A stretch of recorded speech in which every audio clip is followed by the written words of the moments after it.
Hello, you little bastards. You've made it just in time for the Vocal Minority with Nick and Steve, a la Brewski. If it's your first time tuning into the podcast, welcome to the show. You'll soon realize that Nick is very decent and just about as sweet as cherry pie. He's one of few that has never done anything wrong. There's a big part of me that likes to help elderly people across the street. Only I take them about halfway.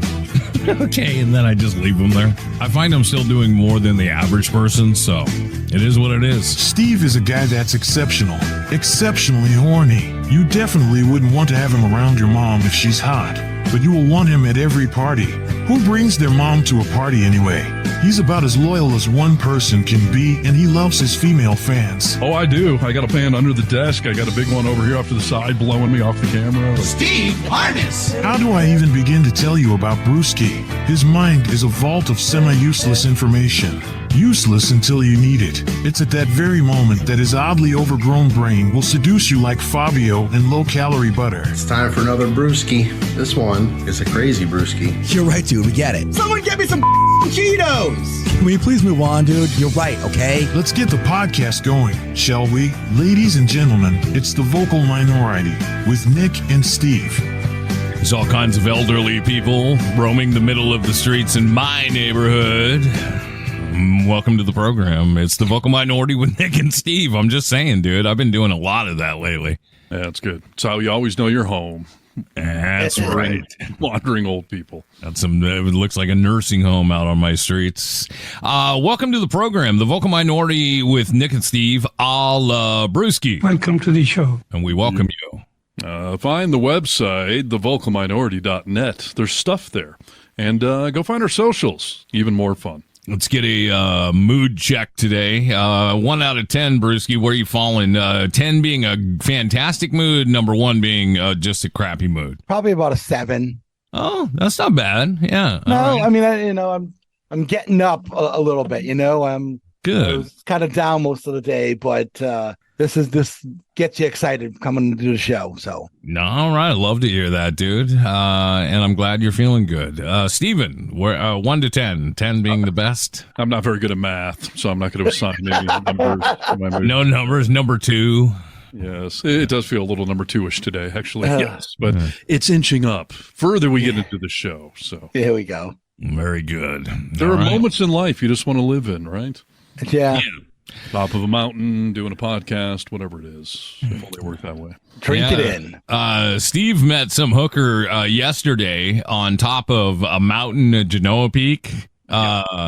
He was out brapping it up, riding his bike, getting some, gasoline therapy in, and he met a hooker out there. Really? And yeah, a real life prostitute that was also doubled as a photographer. They didn't take pictures of everything that happened, but I don't. Listen, Steve, I don't have the energy for this. I love your picture that you took yesterday, and there was a grandma took his picture. This is not a bear to be poking, but not granny sex. As long as you're having fun, go ahead. No, I'm not trying to poke anything. I'm saying that this picture, may not be.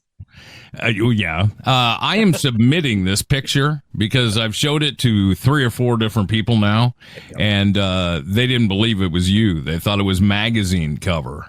Oh, that's good. I'm submitting. What does hooker have to do with this? What does the hooker have to do? Yeah, I don't know. I mean, the hooker had to do. She took the picture, dude. It was not a hooker. I made a joke. All right. Hook. I mean, it all depends on how much money you got. As far as what she needs to do. Right. Nick's making a joke that only one person will get, and they won't find it funny at all. So, who gets it? Listen, I was up on a freaking mountaintop yesterday, and I was up on this iconic peak in Lake Tahoe, and there was a family up there having a little party. Okay, I get up there, I'm leaving them alone, minding my own business. I sit next to my bike on a rock, and I'm pondering life, looking out at the lake. This nice lady, ugly, bad body odor lady comes over. Got to get that in. And says, like, I'm sorry, but like the way you're sitting, like the view from behind you next to your bike, like this is like iconic. Like, can I borrow your phone and take a picture of you? You're going to want to have it. You're going to want to frame this picture. I promise you. So the lady took the picture. It turned out very, very nicely. It is iconic. It's a cool picture of me sitting up on a mountaintop looking mildly depressed. It's terrible. I didn't think you looked depressed. I thought it was just pensive and great. I mean, it was a great shot. I'm not lying to you when I say that people didn't believe it was you. I passed it along, and they were like, that's not. Yeah, I was like, yeah, he was up riding yesterday, got this picture, and so I'm submitting it, dude, and I think we should also put it on our website. Well, I have a question. How can you say that Steve looked pensive if the photograph was taken from behind?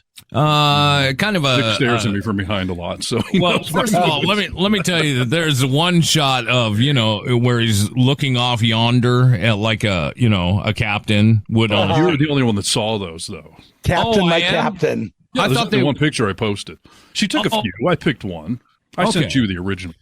You're behind the scenes. So then the other one, though, that I'm talking about, where you look pensive, it's almost from the side, and I can just kind of see that you're, thinking a little bit. Right. Okay. So was this photograph? Remember I don't know if you guys remember this, but in the 80s, they had that thing where you would go and get your picture taken at like Sears or something, and they'd get that smile picture, and it was dark. But then, like off in the distance, there was that one picture of you looking off to the left or the right, looking all serious. It's not my high school picture. No, it was not. Photo. Yeah, not Olin Mills. I mean, it was. It was not cheesy like that. This is a good picture. Right. The joke that Nick is making is my immediate thought was, when I post this, my girlfriend's going to say, well, that's a great picture. Who took it? Oh, God. Really? And I was like, well, yeah, I mean, okay, I bet any moron will eventually realize somebody took the picture. So I thought I'd just get ahead of the curve. Nick thinks I'm being paranoid. That I just, when I posted it, I explained that some other nice people took this picture. Yeah. So that it didn't look like, well, who are you out riding with? Who was up on the mountaintop? Yeah, like, I'm not trying to can of worms. Really? Yeah. So what does Nick immediately do? Well, I just mentioned it, dude. I didn't want to open a can of worms. I just mention it. Listen, I just wanted to be clear, okay? This is Need to Know News. News you need to know. Hello, Americans. This is Paul Harvey. Stand by for news. Yeah, this just in. Steve single. No, come on. Is she a hooker if you don't pay her, though? I mean, really? No. Aren't all women hookers? You're paying for it one way or the other, aren't they? I mean, come on. We're all hookers. No one does anything for free, dude. Right? Now look at me opening cans of worms. All right, need to know news you need to know. I've got a new little thing here called Things That Steve Learned This Week. Oh, I like that. Oh, good. I'm going to break it into two segments for you gentlemen, okay? Please do. Do you want to hear about science or sex first? Science. Whichever one. Science. That's an interesting choice. Okay, cool. Did you gentlemen know that time travel is real? No. Things Steve learned this week. Time travel is real. Let me explain slightly. You can only travel to the future, unfortunately. I think I may know. I may know how, dude. I think I already know. How do you think? Well, I could. Have you been seeing this thing on Facebook too? Because this is where it all starts from. No, I didn't. But this is my what's thought. Your theory there, Marty? Okay, I'm gonna get on a plane and I'm gonna fly to London. I am now in the future. Okay. Rudimentary. No, I'm talking about actual time travel, not time zones. So we're not talking like a deja vu thing where you have a dream and like a couple days later you're like, wait a minute, I've been in this moment. Have you people seen Back to the Future? Do you know when he goes to the future? Yeah. Yes. That's what I'm talking about. All right, well, give it to us, Mr. You don't get to go Flux back, by the way. You can only travel to the future. There's no coming back from the future, but you can travel to the future. Okay. I hope it's good. Oh, it's good, and it's real. So I've been seeing this thing on Facebook, and the first couple of times I read it, I don't know, I sort of giggled and laughed it off, but I keep seeing it.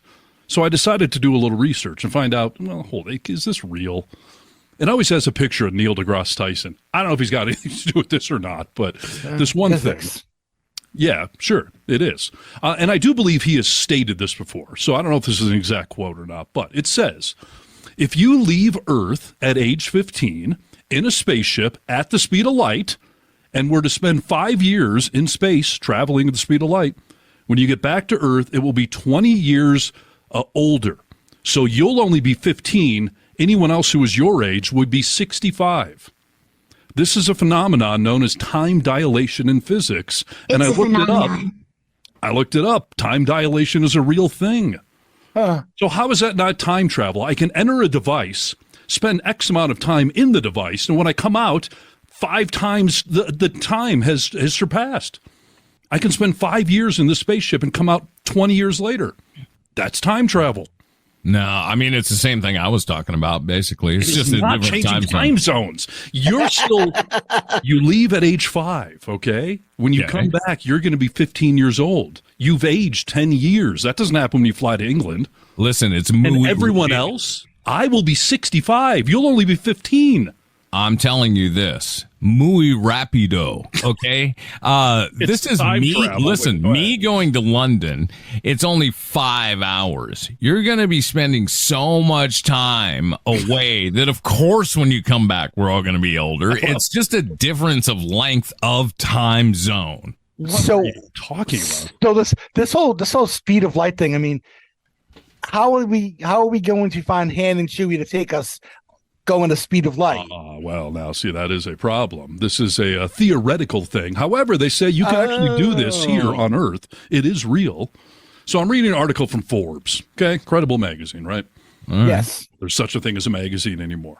And it's talking about this. Time dilation is real, and anyone who uses a GPS or a My Location option on Google Maps, for example, is making direct use of the fact that time dilation is real. The principle is this. The deeper you find yourself in a strong gravitational field, the slower your clock will run relative to someone who is not as strong, in as strong of a gravitational field.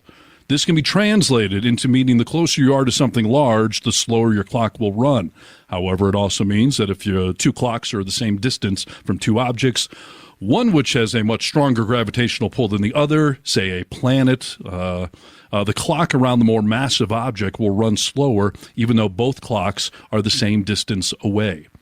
They're saying that you can do this on a microscopic thing about just traveling the Earth, that if you do it at a rapid enough speed, that split seconds differences will amount. But if you can do it in space, interstellar travel, that it amplifies it exponentially. So again, if you spend 5 years traveling at the speed of light, you'll only age those 5 years. Everyone else will age 20 plus years. Again, you enter the machine at one point in time. When you come out, more time has passed than what you spent in that machine. That's time travel. You come out into the future. Muy and not just the future that passed while you're sitting there, the 5 years. 20 years has gone by. That's time travel. Well, how long are you going to be in the bathroom when you get out of that machine after all that time? It's a luxury vehicle you're out there traveling at this point. Okay.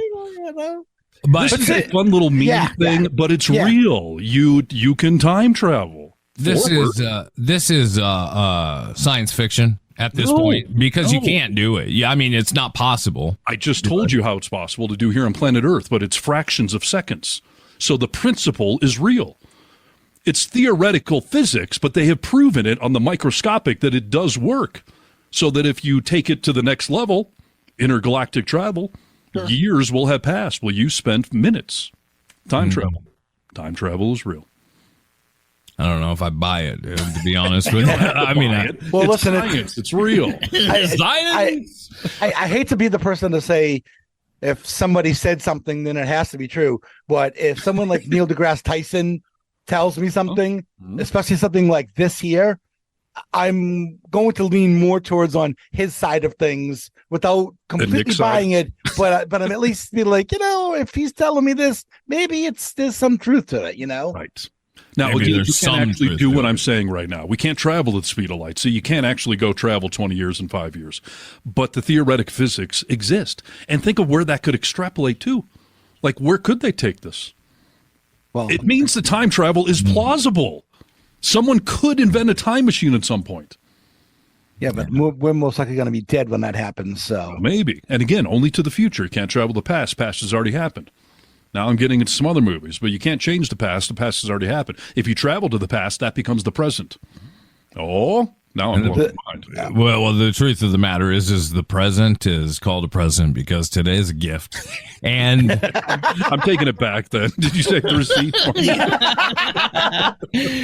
All right. Well, dude, yeah, I mean, I don't know. This is all done without a flux capacitor at this point. We will keep you updated when we find out more. But as of now, if you have the capacity and the money, you could time travel like milliseconds. Yes. And do you know why time travel to the past is impossible? We already know it's impossible. Do you know why? Because it's already happened. No one's done it. If time travel exists, someone come back to the present. No one's done it because you can't do it. The past has already happened. The future has not, though. And that's why you can travel to it. But you can go to the future and then come back to present day. No, you can travel to the future and stay in the future. Because your past no longer exists because you too were already experiencing it? No, if you do what I'm saying in this little theoretical physics thing, if you traveled 20 years into the future and only took you 5 to get there, but you traveled 20, you're now caught up. You're into the 20 years. You don't get to go backwards. You can do it again and travel 20 more years in the future, but once you're there, you're there. This is an honest question. This is why Back to the Future is flawed. You can't go to the past. You can only go to the future. And if you were to somehow travel to the past, like they do in the Marvel movie, the past then becomes the present. You're in the moment. It's part of the current timeline now. So what if this is a parallel universe, dude? We haven't even thought about that. And didn't we create time? I mean, all this time, 5 years, 15 is actually 15. Didn't we create time? Isn't it just an imagination? No, we didn't. We quantified it. We didn't invent it. We learned to measure it. But time exists whether you're willing or able or not. It's going to keep clicking forward. It's going to keep happening. Exactly. Yeah, but we quantified it into seconds and minutes and hours and all that. But yeah, this is a mind-blowing thing. All right. No, I'm still digesting it. I'm getting diarrhea, but I'm digesting it. All right. Now, I'm done. That's all I got for no, you. I get to know about sex. You said this was a 2-part thing. I was going to do it later. Sex. Do you want me to just do both of mine right now? No, I thought this was a 2-part thing. I thought that's what you said. I said I was breaking it into 2 parts. Oh, okay. That was the first part. All right. All right. I said, oh, Lord Jesus, it's a fire. News you need to know. I got bronchitis. Ain't nobody got time for that. Hey, a lot of people... I'm teasing the audience, okay? Okay, I get it, dude. You're a tease. You've always been a tease. Steve has told me for years, you want some hot yogurt on your back, and it's never happened. Stop teasing me with that. I know. I'm going to keep with the space theme for a moment, boys. Evidence is something that we all need to believe something, and sometimes we need to see that evidence, we need to feel it, we need to touch it, which is why, thus far, I don't believe in time travel. Evidence is now possibly proving that one of the most impactful events in history was a lie. Are you a conspiracy theorist about anything in life, Brewski? A little bit here and there. Do you dabble in 9/11, Sandy Hook, stuff like that, or is it bigger things that? Nothing's like Sandy Hook. No, not at all. That tragedy stuff. You don't. But there are, I think, unanswered questions about 9/11. But I don't really get into conspiracy theories so much. No. Stephen? I will refer to a comedian I recently saw talking about this, and I wish I could tell you his name, sorry, but he basically said that if you believe in all conspiracy theories, you're crazy. But if you don't believe in any conspiracy theories, you're naive. Sure. So, Are there some that are real? Absolutely. Are all of them? Of course not. Do you have anything in particular that you put your energy into at all? Thought and energy into? That love is real. That's a conspiracy theory. Well, this is true. Still trying to figure that one out. Yeah, Hollywood keeps trying to convince me, but reality pushes back on that. So, I don't know. I used to have a lot of question about the moon landing, but then I'll tell you, MythBusters did a great episode, and everything that I ever saw that I was like, well, what about that thing? They discredited it so thoroughly that I couldn't help but go, like, yeah, okay, we landed on the moon. You know who did a fantastic response to that? It was Adam Ruins Everything. Adam Conover actually did a segment on that, and he said, and he had an expert that said that Hollywood would have had to have had lasers that weren't invented yet and had millions of them aimed at a soundstage to fake the moon landing. But because of the way you saw the light and from the sun on the moon, that's how you can tell that they actually were there. Right. And that was one of the theories. Like, why does a shadow go the one way or the other? Like, it actually makes sense because the moon's surface is reflective of the sun. How did they get around? The one that I always hear is like the flag is blowing in the wind. There's no wind. How did they get around that on the show you watched? I don't remember the exact answer, but they did address it. And it's not that the flag is blowing; it's that it looks like it's blowing. Right. Yeah, like it's not flopping in the breeze; it just looks like it has ripples in it. And zero gravity would still allow it to have ripples in it. It wouldn't be a. But how is it staying up? How come it's not? How come it zero gravity? It's posted in the ground. Yeah, Right. it's jammed in the ground. All right. Why is it not floating straight up? Is that what you're asking? Yeah. Watch Michael. Mythbusters. Yeah, I'll have to check it out. Well, this is a new one that just came out, and it is about the moon. What if Neil Armstrong's famed moon landing in '69 was a lie? Well, a lot of people believe that it was a hoax, and I'm not saying that it is, but a lot of people believe that. Sure. People have noticed that Neil Armstrong's space boot do not match the footprints that are actually on the moon. This is a new thing? This is a new thing. Okay. Are we bringing this to the audience and tell them to ignore this, or that there's actually something here worth talking Well, you have to listen to the story, dude. To date, Neil Armstrong's iconic moon landing outfit is one of the most attractive treasures housed in the Smithsonian Museum. Except the conspiracy theories, they screwed it up and put the wrong print on the moon. The outfit stands tall among a multitude of aviation and space artifacts in the Washington, D.C. Museum. The boots, the whole outfit is there. And according to a National Air and Space Museum, Armstrong's spacesuit is a key part of this whole display. You guys know what I'm talking about when I say a spacesuit, right? Yes. Yeah. All right. So you remember when, as a kid, we wore moon boots in the snow? Sure. Remember, you remember moon boots. That's kind of what the boots look like in this display. Well, the picture of the moon has footprints that have like a waffle-like tread in them on the moon surface, okay? If you go to the Smithsonian and you see these boots, they're absolutely 100% flat, almost like the bottoms of like house slippers on the bottom. They have no traction or anything like that. And which, that's crazy. There's no way they could have made the imprint that is on the moon. So people are up in arms. They're saying They're idiots. We finally solved this, there is something fishy going on.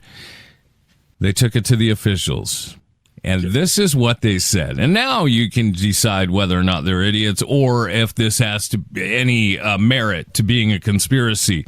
Neil Armstrong said one thing that's missing from the display in the Smithsonian are, what rubbers are? Yeah. Galoshes. You put them over. You put them over your shoes. So if you have dress shoes and you're going out there in the winter, then your dress shoes don't get all slushy and salt on them when you live in climates like the Northeast and that sort of thing. Tremendous. I don't think anyone actually uses those anymore, but yes, that is what they are. My dad used to wear those. Does anyone wear those anymore? Sure. Yeah. You're Really? protecting a nice pair of shoes. You got to wear them, That's why I don't have nice pair of shoes. Yeah. They don't make them for Converse, Steve. I've seen them when I worked in Post Office Square in Boston, which is the financial district, and there are a lot of dudes who have their nice shoes on, and they wear them over their nice shoes. Yeah. So basically, Neil Armstrong said, I was also wearing galoshes on the moon, but they weren't your typical galosha. These were for traction. They were almost like a You strap on a little sole on the bottom of your shoe that has spikes in it when you're aerating a lawn. Well, around here, a lot of people put on chains on the bottom of their boots in the winter because you need a chain, a little extra traction in the snow and wetness and all that. Wait a minute, for boots or tires? No, I mean tires too, but boots. Yeah, they actually make them for your boots as well. Yeah. I've never seen anybody here during the winter putting chains on their boots. Because you get an inch of snow, we get feet of snow. No, I don't get just an inch of snow. No, you know what I mean. You guys, what's the biggest storm you've had in Boston in the last 20 years? Well, the biggest storm I've ever... never mind. What's your average snowstorm in Boston? 2 to 3 inches, 6 to 8 inches? I mean... I'd have to look it up. Yeah. My point is, like when I grew up in Michigan, most average snowstorms are a few inches, and that, messes everything up. But we got multiple feet around here. And yeah, I was actually talking about this on the radio years ago about how my then wife slipped and fell. And a listener called in and was like, she needs the chains for her boots. And I was like, ha, that's what they do for snow tires. And she was like, no, it's a real product. And it is. It's a real product. I've got a pair of them. I got a pair of them that I have. I got them, I think, at an event that I was skiing at. After you take your boots off, you're walking to the parking lot, you can throw them on your shoes. It's meant for lots of snow, not just a couple of ice inches or something. Right. Yeah. But it's a real thing. It's my point. At any rate, Neil Armstrong threw on something like that for the moon, and they're not located in the display at the Smithsonian, and he went and told people that. Like, that explains it. But now people are saying, like, why wouldn't the whole suit, why wouldn't everything he wore be in there? Just shut up. You can never give it up, dude. These are the people that I'm talking about. I met some of them in Nebraska, dude. I was going to say, this is like talking to Trump supporters. Like, there's no amount of facts that's going to break through this bubble. I mean, how silly would that have been if that's the one thing we caught NASA on? You put the wrong fake boot prints on the moon. George, you didn't check that we used the right boots, damn it. They can't admit that they're wrong. That's the problem. Right. Yes. Well, it's time to fire their continuity person. So, yeah, another, it's been debunked. We're good. So, need to know news as far as when the idiot at the water cooler tells you this has now been discovered, you can debunk them on the spot. Yeah, you can debate your drunk uncle at Thanksgiving. Be ready for it, all right? This is Need to Know News. News you need to know. It's time for another brewski. This one is a crazy brewski. Okay, gentlemen. I know both of you are not big sports fans, but I think that that's fair. What does that mean? How dare you? I think you've all made it pretty clear that you're not. So I don't know. I take some objection to that. We're not big sports fans. I'm not a sports nut, but no. But when we talk about the Super Bowl, instead of letting me talk about the game, you wanted to spend more time on like the commercials and stuff like that. Because that's the show we're doing. We're not doing a sports talk show. That's the podcast over. Like, if we want to focus on the game, then... And we've talked about Major League Baseball changing rules, but I'm a football fan. I'm a Supercross fan. I'm a skiing fan. I like sports. Are you a proponent of the 12 or the 13 personnel? No. Like I said, I'm not a sports nut. I'm a sports fan, though. You're getting into the higher echelon and debating rules and all that stuff. Okay, so here's a fun story for you guys.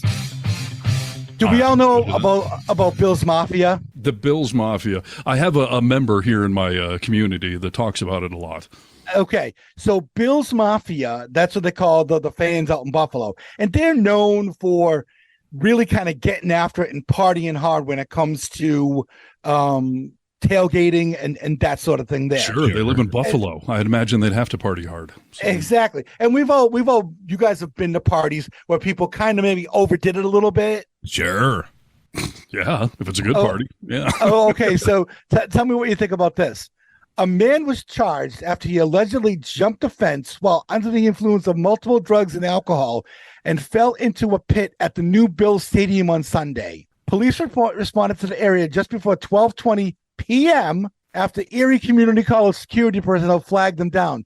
A naked man covered in feces allegedly jumped a 10-foot tall fence and fell into a pit in the construction site when police approached him. Wow. The 29-year-old man mentioned to police that he was under the influence of a combination of alcohol, LSD, cocaine, and marijuana at the time.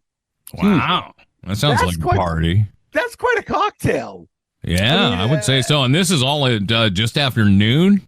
Yes, this is the game. The game starts at 1:00. This guy's out doing that, partying hard in the tailgate area.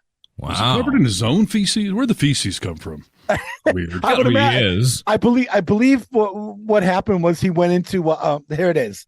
When you're taking LSD, cocaine, and marijuana, you're not going to read the signs. You're not going to read anything. End quote. Said Erie County Sheriff John Garcia. Here's a secondary quote. You wouldn't be in a porta potty, jumping inside of it, covering yourself with human excrement. You wouldn't be doing that. This is a very isolated issue. Oh, dude. He was in the brown zone, not the red zone. There's a sports reference. You see, I get it. There you go. He thought he was in Cleveland. Is that what you're saying? I'll tell you, I used to have an outhouse that we, when we went dirt bike riding in northern Michigan, and I had like nightmares of like, what if a serial killer was chasing me and I had no choice but to get down into that, porta like. Boy, that's what it takes to do it voluntarily. Marijuana, LSD, and alcohol. And cocaine. And cocaine. Good. This is why I am all for pooping in the woods, dude. I have no interest in going into an outhouse unless I am able to hold my breath for the whole thing. So I'll pee in an outhouse, but I won't poop in an outhouse. I'll find a place outside to poop. This goes way back in the Reynolds family. Jebediah Reynolds first rejected the original outhouse and said, "No, right. Mies thinks I will just poop in the woods. Thank you. Not the box." Yeah. Oh, it is just so gross. Well, he had poop all over him. What a day, dude. And wasn't even a day. What is going on in NFL games this season? I mean, the league has said that the number of fights at games is either doubled or tripled from years past. Like, what the hell is going on? This country's pissed off, dude. Come on. Well, the problem that you have, like, there was a video from last year when the Patriots went to Vegas where some female Raider fan, big surprise, was getting in the face of a Patriots fan screaming, "Don't you dare cheer against my team in my house," and that sort of thing. And he's standing there just completely ignoring her, and she's like, finger in the face and everything. And she's lucky that wasn't me, because I would have knocked her ass out. But you would have? Yeah, why not? At that point, you're assaulting me. I have every right to defend myself. Did she touch him? Nick, finger in the face. Like touching it? Yeah. Oh, yeah. Like poking him in the face, literally. Yeah. Yeah, listen, I mean, we talked last episode about sometimes women getting punched in public feels very karmic because they feel like they're bulletproof, but I just saw another Karen video the other day that was hilarious to me. Like, this woman, she was like 18 or 19, and it was at some school setting, and she was... I saw that too. Yeah, she was spouting off to this kid, and she punched the kid in the face, like this 15 or 16-year-old kid, and the kid clocked this woman, and she went down and started screaming, you punched me, you punched me. And then she hits the kid back. The kid picks her up and body slams her on the asphalt. Like, stop hitting the kid. Yeah. And thinking you're immune because you're a woman. Like, no, I'm not advocating for any women, obviously, but sometimes they freaking ask for it, and then they get it, and then they're shocked by it. Yes. Yeah. Yeah. Yeah. But Steve is absolutely right. The fights are up, and I'm surprised when it happens in certain other places, like San Francisco in particular. Because when I was growing up, the 49er fans were seen as the wine and cheese crowd. The Napa crowd. Yeah, sure. Yeah, exactly. But these days, it's there's a lot of fights there. I'm curious if I'll see any fights this coming weekend. I'm going to the Oregon Husky game. Ooh. And there may be some fights, and I'm going to tailgate beforehand. So yeah. Well, there's a record number going on, and you're probably right, Nick. I think it is an indication of where our society's at, that everyone's just boiling over and looking for a fight nowadays. So yeah. But there was a funny moment in the Niners game last night, since you brought him up. And because I'm a football fan, I was watching the Niners game. There was a funny moment. The two announcers were talking about, and I can't remember what it was, who the player was on the Niners, but his parents own a hot tub place in Arizona. Brock Purdy. He's the quarterback right now for the Niners. There you go. So his parents had put this funny sign on the hot tub store saying, basically my son's playing with the Niners today. Call back on Monday or something. And one of the announcers was like, "Who needs a hot tub in Arizona? Like it's so hot there all the time." And you buy. And the other announcer was like, "Hey, I think we're trying to help his family out here. So maybe go buy a hot tub." And then they start going like, "Oh yeah, hey, well, it gets cool at night in Arizona, right? Maybe not." Like you're trying to save it. What are you doing? Let it go. Take your foot out of your mouth. This is a family business. Why would you disparage it on national TV? Who needs a hot tub? Well, even in Arizona, sometimes you want to get in a hot tub, especially if you're with your lady and you're both, a little naked and, And those people are used to being hot all the time, too, by the way. So. Well, and you know what? It's not the winters in Arizona aren't hot. They're warmer than the rest of the country, but a nighttime hot tub? Come on. It was so funny. So, yeah. I'll take a hot tub. This is Need to Know News. News you need to know. Start the news chant, please. Come on. News. Steve Harness. Speaking of making good use out of hot tubs, so chatting with my son this week, who's now officially 14 years old, and turning out to be quite a young dude. I'm liking that kid. I think I'm going to keep him. Starting to test the limits of adulthood. Testing? Right. He's pretty darn hip nowadays when it comes to music and guitars and dirt bikes and sports. He's really into football. He wants to try out for the team next year in high school, and he's becoming a big NFL fan and learning all the rules, and it's fun stuff. That is cool. He is working on his list of slang that he thinks none of us will know, because I told him you guys were intrigued by that. So, and he wants to do man on the street forest stuff. Like he's really getting intrigued by all this stuff. So it's cool. I like it. My son educated me on something this weekend, and I'm wondering if you guys have heard of this or not. All right. Do you know what it means to have an upside-down pineapple hanging outside of your house? Means you're a swinger, dude. Yeah, exactly. How do you guys know this and I don't? And more importantly, how does my 14-year-old know this? And common knowledge, dude. It's all over TikTok. I mean, it's common knowledge. Yeah. Oh, see, I knew about it from years ago when there was that story about the big STD outbreak at a lot of senior living communities because they were having swinger parties, and they would have the pineapple, a brass one, on the front door to let you know and technically you're in a swinger's house, yeah. But technically, the pineapple is supposed to symbolize hospitality. That's why so many hotels use it as part of their logo way back in the day. But these days, it's a different kind of hospitality. Yeah, for sure. Yes, things Steve learned this week, and coming from his 14-year-old, we were talking about his neighbors over at his mom's house. Yeah. And he said something like, these one neighbors, they're just weird and rude, and they have an upside-down pineapple on their front porch. So what does that tell you? And I'm just like, what does that tell me? I don't know what that means. And he's like, Dad, it means they're swingers. It means they'll have sex with anyone. That's what my 14-year-old's telling me. What a clean bed for this champion. Yes. Now, the good news is my son should have no indication that I'm a swinger, because I had no idea what this meant. So right, yeah. Well, that is good news. He doesn't need to know you're swinging. Just even hearing my 14, they will have sex with anyone. Like, killing me. He's not getting invited over to cut their lawn or anything, is he?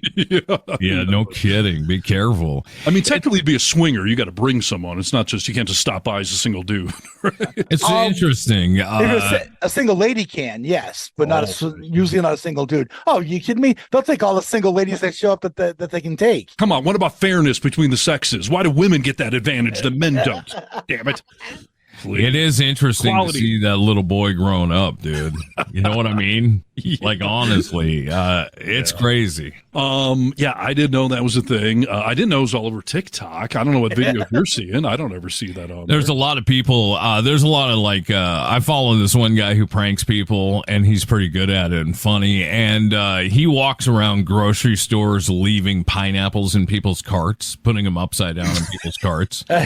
And then he tries to see who catches on to it and is like, yeah, we're down. Are you interested? I'm interested. And it catches people that are actually swingers in the grocery store. It's kind of funny, but Yeah, there's been a lot of symbols. I'll tell you a funny story about my cousin, once again, in Omaha, Nebraska. Her and her husband moved into a really kind of upscale neighborhood. This was maybe 15 years ago. And they move in, and they're maybe there for 3 months or so.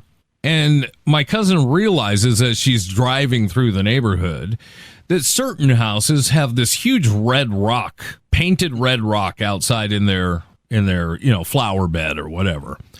Okay. She mentions it to somebody in the neighborhood, and she's like, what is the deal with the red rock in certain people's yards? They all look the same.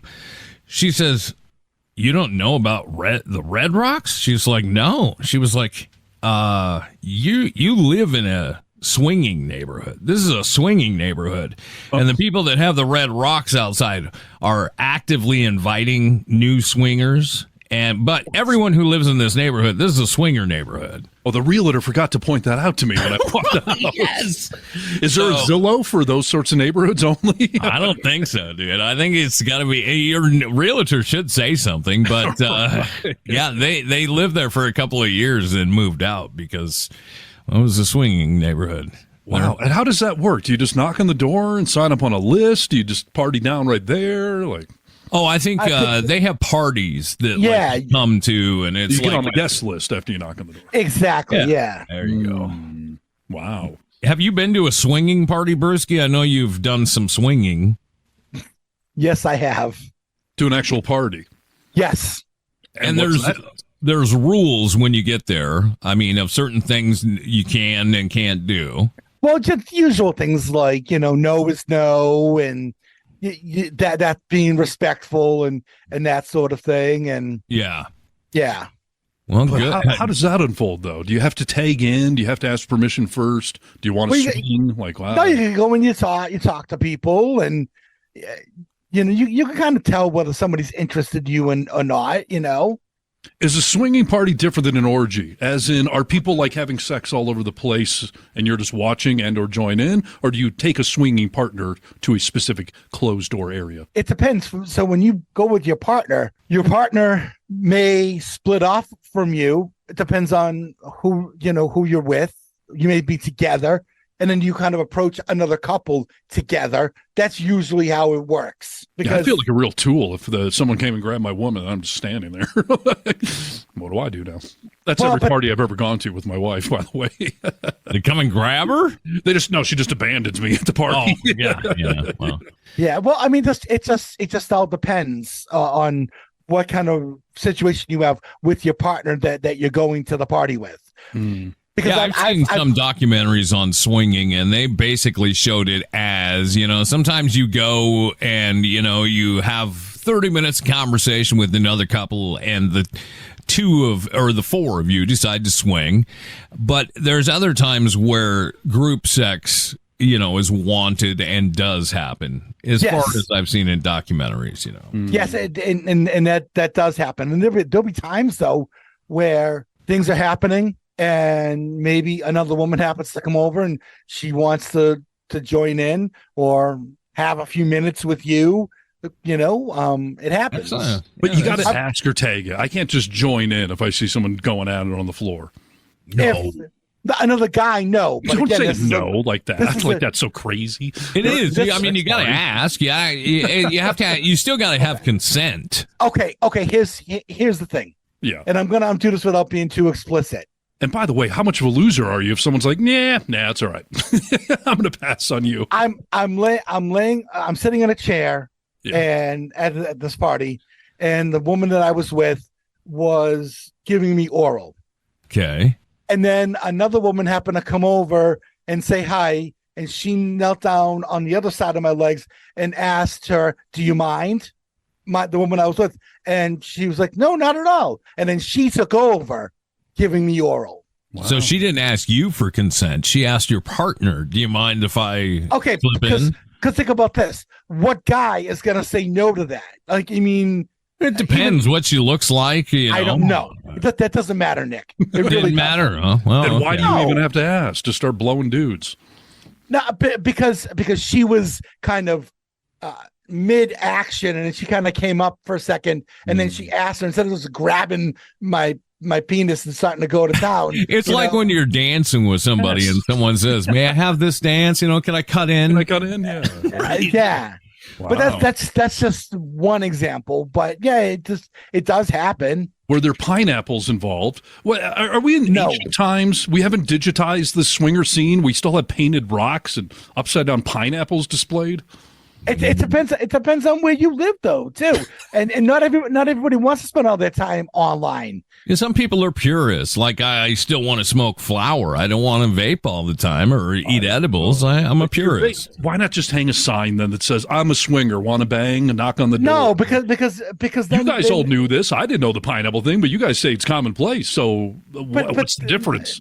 Because then you're really kind of inviting a lot of trouble. Riffraff. You're inviting in the riffraff. No, the riffraff's going to know the pineapple thing too, though. Okay, not necessarily. How many crazy Christians that would hassle you about being a swinger know about the pineapple? I don't know. Probably less one knew about it, but me and my son. So probably everyone knows. I mean, Steve, no, they don't know. I'm going to put a pineapple on like a nail, and I'm going to put it upright. But then if I'm on a crazy day, I'll just swing it upside down before I leave for the day. See who's waiting on my porch when I get home. see if you get any notes, dude. Get a brass pineapple and put it on there. You don't have to put a real one on there. Jeez, I feel bad for the guy who's a fan of pineapples that just has a pineapple hanging on his porch, and everyone keeps knocking on his door. Well, that guy's getting more tail than any of us, dude. Why do you feel bad for him? Hospitality, Steve. It's hospitality. Right. All you can eat buffet. So, right. I guess so. Well, so there you go. Crosby and the pineapple. I'm going to write a book about it. I like it. We interrupt this broadcast to bring you We interrupt our program to bring you a special. Here is a news bulletin. We interrupt this program to bring you the humanity, all the a date which will live in infamy. The only thing we have to fear is fear itself. Need to know news. News you need to know. That's right. This is only news you need to know, and we're here to tell it to you. Welcome to the Vocal Minority with Nick and Steve. This next story, this is two parts in one. I will not be splitting this up into two stories, just for clarification. Hey, dude, are you a fan of Dean Cain? Is anyone a fan of Dean Cain? Like a fan of Dean Cain? I thought you were, dude. Didn't you watch Somerville or Smallville? Or Listen, Dean Cain was not in Smallville. No. He was on Lois and Clark. Right, and he was the worst of any Superman iteration in the history of Supermen. And ever since then, what is he, host game shows or something? That's why I say, who's a fan of Dean Cain? I didn't say you were. I asked, dude. I asked if you're a fan of Dean Cain, and you said no. You don't have to. Kill I'm a leprechaun, okay? Those don't exist, is my point. So. He did play part of a rapist one time on an episode of SVU, but that's about I remember, dude. I remember that episode, Brewski. That was a great episode. And he played a very real rapist. I was like, you are a good actor, maybe not. This is just a quick thing for me to tell you that actor Dean Cain flees California. He's joined the list of douchebags who says, I had to get out of the land of ridiculousness. Because I couldn't get work, so why was I still living in Southern California? There you go, dude. That was my thought. I was like, you're out of work, dude. It's time to go live somewhere less expensive and try and, conserve your cash. Is he conservative? Is that what he's letting this on? Yes. Yep. Oh, poor Superman. He's joining Kevin Sorbo. Right. They should share a studio apartment then in Vegas. Is that where he moved to? Everyone's going to Vegas for some reason. Everyone's going to Texas and Vegas and I don't know. Dean Cain, I don't know if we wish you well, but maybe California will be better off without you. Yeah, no one noticed you've been here for a long time, so no one's going to notice you're gone. But I sure didn't know. I think Brewski named his two biggest roles: guest appearance on SVU and Lois and Clark. Yeah. Not Smallville. Smallville's a great show. And by the way, years ago, Nick announced on our original radio show that I had been cast to take over the lead role in Smallville, and people believed it. It was so funny. I was gone for like one episode for some reason. Oh, that's it was so funny. We had people calling for months being like, Steve, how's the role going on Smallville? Are your episodes out? As if I look anything like Clark Kent. You're looking more like him all the time with your glasses and everything else. That's about it. I recently went to Comic-Con here in Lake Tahoe, and I had my Superman t-shirt on. It's just a big logo, and I had a button up like the one I'm wearing today, and I had my black glasses on. I was going to Smallville Clark Kent, and no one picked up on it. I was really disappointed. Yeah, I would have been disappointed too. Let's switch gears a little, shall we? This is a little sadder story. We now talk about superhero stuff, though. It's good. Yeah, we're now going to talk about Lou Ferrigno. It's over for the Incredible Hulk star and spouse. No, dude. Listen to the story. It's over for the Incredible Hulk star and spouse of 43 years as she files for divorce after Lou Ferrigno, man with little hearing and big muscles, now has been diagnosed with dementia. Okay, which she sucks. left him for that. She's leaving him now in his time of need. Really? She is alleging that he is now with dementia, controlling and abusive. So at least he won't know she left. I mean, that's a silver lining. Did I have a wife? I must not have. I don't see her around here. I don't know that he has dementia that bad. Well, I don't know. To be honest, I don't know how bad he has dementia, but dementia is a real bitch, dude. It can not only when we think of dementia, a lot of people just think of forgetting things like an Alzheimer's type thing, but changes the chemistry of your brain, eats at your brain, and people can become violent and paranoid and all that other stuff. I don't think this is time to leave Lou. Of course not. Ferrigno. Couldn't that happen with anything, though? Like, I got diagnosed with terminal cancer. Now I'm a big grump. Like, yeah, I'm sure you would be. Like, I'm not going to leave you for it. After 43 years? Do you know her name? Carla. She-Hulk? Yeah, that's my point is you didn't earn any money. I mean, Lou Ferrigno's been bringing it down for you. Yeah. Now you're leaving. So Carla is also fighting an attempt by Lou to establish a court-ordered conservatorship to control her affairs. All right. He still has enough wherewithal that he's trying to make some moves here and like, oh, you're leaving me? She said he's practicing infidelity and abuse. And he's practicing infidelity? He's getting better at it, but he's practicing infidelity. Couldn't find the hole the first time. I just couldn't pull it off. But okay. Here's my point, dude. This is Lou frickin' Ferrigno. All the money that's in that estate, and you can't get somebody to come and move in with you and keep an eye on Lou if he is becoming violent. You're just dropping him like a bad habit. Yeah. Shame on you. I kind of wonder how much money he actually has at the stage. Well, where's his son, Lou Ferrigno Jr. in all this? I don't know. I love Jr. I will tell you that Lou Ferrigno played many seasons on King of Queens. Which he gets a lot of residual money for reruns and stuff like that. So my point is he's not broke, dude. This is Lou Ferrigno. He's currently in California. He's currently worth approximately $12 million. There you go. That'll buy an aid for the rest of his life, don't you think? That's a lot of green, right? Listen, if that's, I kind of wonder, is that the real reason, or is she just blaming it on dementia? Like, boy, he's really moody now that he's got a brain disease. Yeah, I mean, to call somebody like the Incredible Hulk moody. Right? You wouldn't like him when he's angry. Let's be a little more kind here, Carla. Wow. I mean, going back to my original point of the show, I don't know the love is a real thing. Way to prove it, Mrs. Ferrigno. Yes. At the last minute. That's what they always say. Who does that bit? Oh, Chris Rock does that bit about like unconditional love doesn't belong in or to men. It doesn't exist for men, right? As soon as the money or something dries up, that we're not loved anymore. This is a prime example. His bit is that women love children and pets unconditionally. Men, there's all sorts of conditions on that love. Yeah. That's right. So, well, I feel bad for Lou, but maybe he's better off. He's 71, I mean. Right. Find someone who's 61 and end your life well before you forget it all happened. Yeah. Yeah, well, you're really mean with the dementia stuff there, Stephen. I mean, come on. She's really mean. She's leaving him when he's sick. Like, yeah. He could probably kill her and just pretend, I don't have any recollection. You wouldn't believe it. There was a big green man who came through here and just beat the heck out of her and then broke through that wall.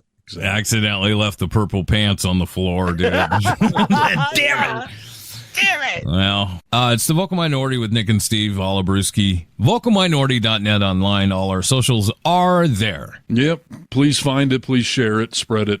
Like, I don't know, herpes. Brewski, do your thing. Auf Wiedersehen. And we say bye-bye. Test 1 2, test 1 2. Stop. Great heavens! What kind of radio show is this? This is the Vocal Minority with Nick and Steve.